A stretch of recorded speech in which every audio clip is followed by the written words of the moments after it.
If A, B, C is greater than 0 such that A, B, C are integers, then which of the following must be true?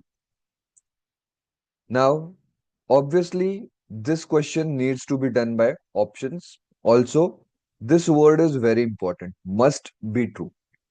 That means it should be true in all possible cases. Now, let's see what is given to us. ABC is greater than 0.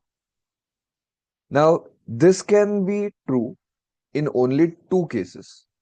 The two cases will be A, B, C. All are positive integers.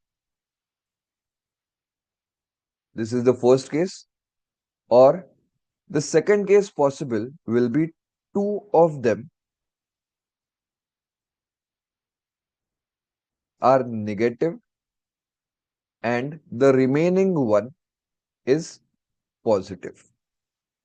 Now it doesn't matter which of them are negative and which is positive. Any two of them should be negative and the remaining one should be positive. So there are two ways of doing it. Either you can assume values and get it done. Okay. So in such scenarios, what you can do is first scenario, assume any random values. Let's assume it as 1, 2, 3. Okay. 1, 2, 3. Now A is 1, B is 2. So 1 upon 2, it is 0.5. So it is greater than 0. So therefore option A gets eliminated. Okay. So no need of checking the second scenario at all. Okay. Check the second scenario only if the first scenario is working out. Now let's see the second option. Option B, AB upon C is greater than 0. Now AB is 1 into 2 upon 3.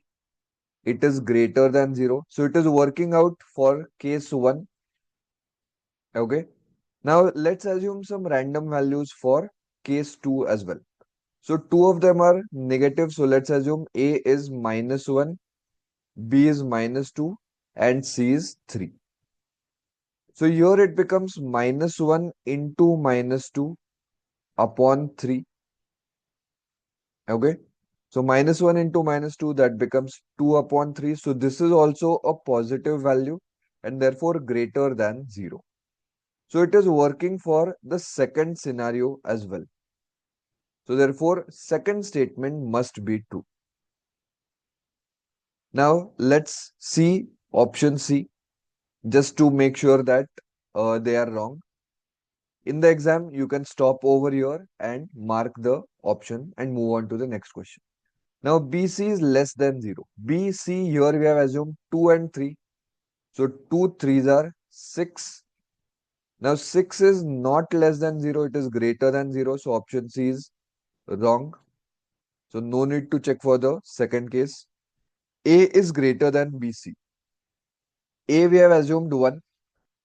So 1 is greater than 2 into 3. That is 6. This is not true as well. 1 is smaller than 6. So option D also gets eliminated. So already we knew that option B is correct. We just confirmed it. So that's how we can solve such questions.